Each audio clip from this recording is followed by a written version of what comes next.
Et nous voici à une nouvelle étape du dévoilement de la personne de Jésus, de son identité profonde de Fils de Dieu. Et c'est un dévoilement qui procède toujours de son humanité, de ses gestes, de ses paroles, de sa façon de se situer par rapport aux personnes qu'il rencontre par sa bonté, par sa compassion.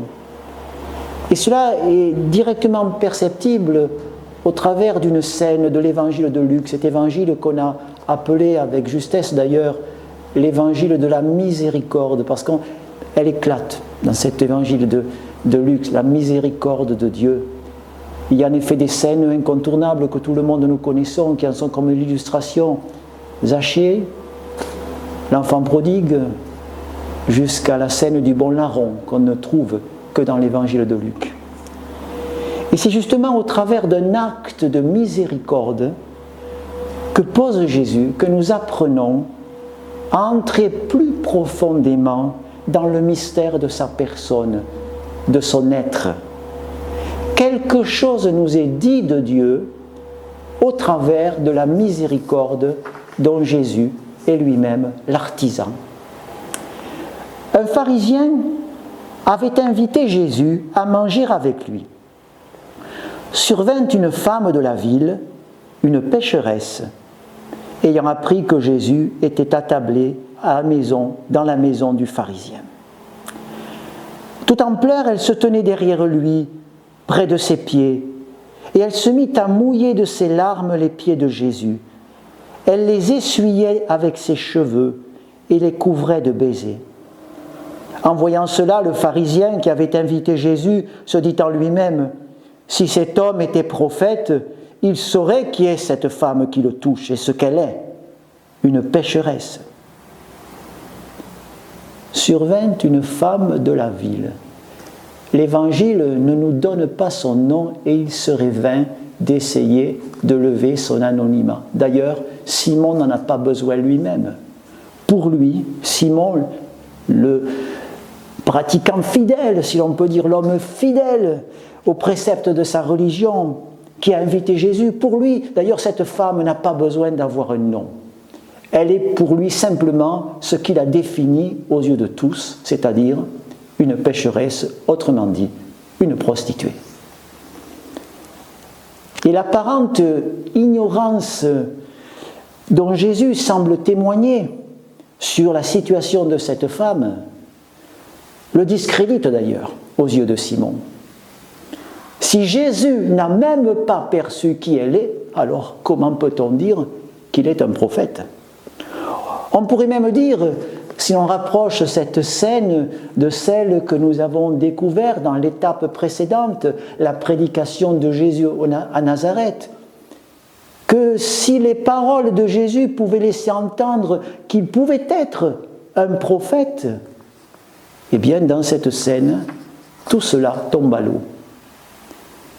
Mais alors, qui est ce Jésus qui ne remarque même pas à quel type de créature, comme diraient certains, on a affaire? Et s'ensuit immédiatement une courte parabole. Simon, j'ai quelque chose à te dire. Un créancier avait 2 débiteurs. Comme ni l'un ni l'autre ne pouvait lui rembourser, il fit grâce à tous 2. Lequel des 2 l'aimera davantage ? Eh bien, puisque Simon met en doute la qualité de prophète de Jésus, Jésus va s'exprimer par image, comme l'avaient fait les anciens prophètes. Et en particulier, l'un d'entre eux, Nathan, qui un jour était allé trouver David pour lui raconter une histoire de brebis. Beaucoup connaissent cette scène, vous pouvez la retrouver dans le 2e livre de Samuel. Et Nathan était allé raconter cette histoire à David pour que David prenne conscience de sa propre situation. Eh bien, ici c'est le cas aussi avec Simon, par cette courte histoire des 2 créanciers. Jésus dévoile à lui, Simon, qui se croyait un homme juste, qu'il a tout autant besoin que cette femme du pardon, de la miséricorde de Dieu. Et aussi que le pardon est l'expression même de l'amour de celui qui le donne. C'est une façon, en racontant cette histoire pour Jésus, de dire à Simon, Simon, tu es aimé de Dieu, mais cette femme que tu as enfermée dans son état de pécheresse, elle aussi, elle est aimée de Dieu. Et son pardon, il vous l'offre à l'un et à l'autre, si tu tends la main pour l'accueillir. Tu vois cette femme, je te le dis, ses péchés, ses nombreux péchés sont pardonnés puisqu'elle a montré beaucoup d'amour. Mais celui à qui on pardonne peu montre peu d'amour. Il dit alors à la femme, tes péchés sont pardonnés. Les convives se mirent à dire en eux-mêmes, qui est cet homme qui va jusqu'à pardonner les péchés? Celui dont Simon mettait en doute la légitimité d'être un prophète vient de prononcer une parole inouïe et même scandaleuse, déclarer le pardon des péchés. De même qu'à Nazareth, dans la synagogue, Jésus avait déclaré que le grand jour de l'intervention de Dieu, de la visite de Dieu, était là, présent, au moment même où il lisait une parole d'Isaïe. Aujourd'hui, cette parole s'accomplit pour vous qui l'entendez.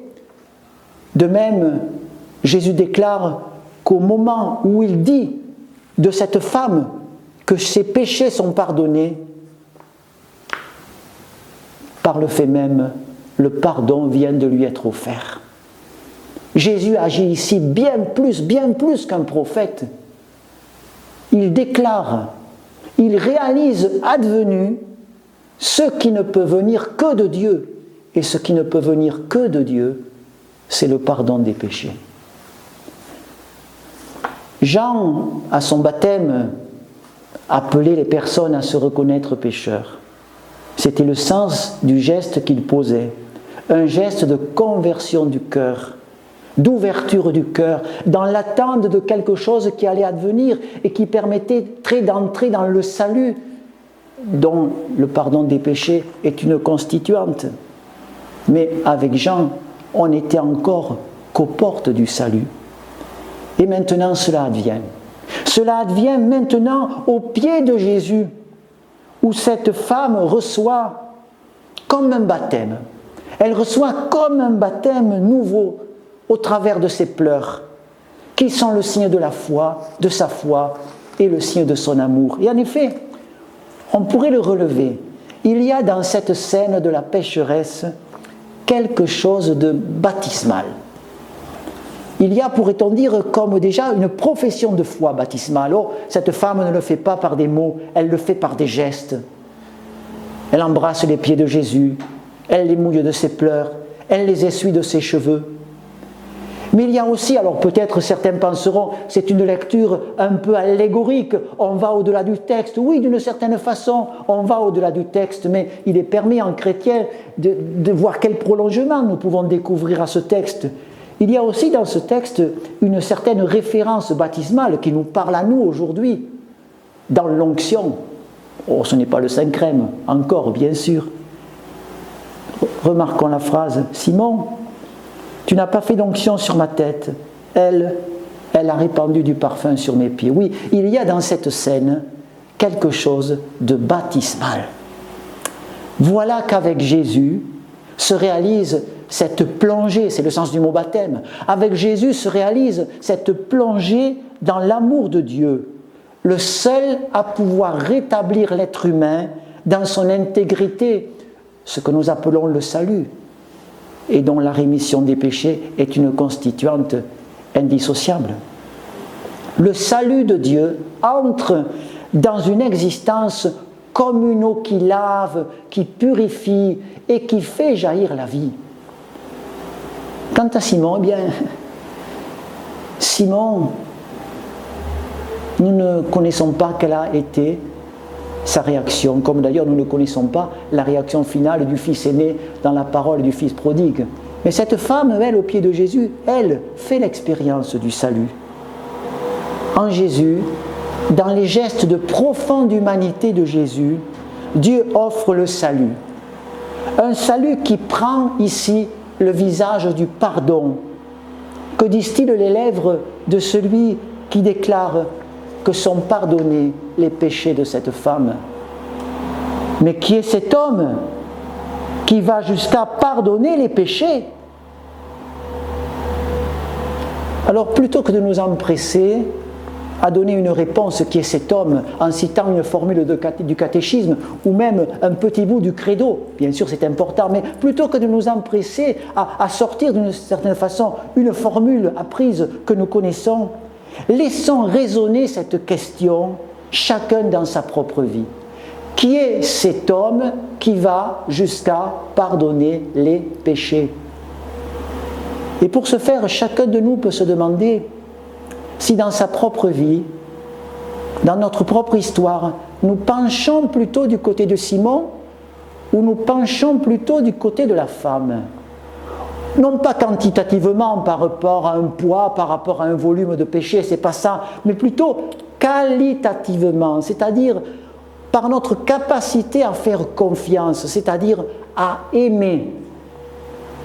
Simon avait accueilli Jésus correctement, mais sans plus.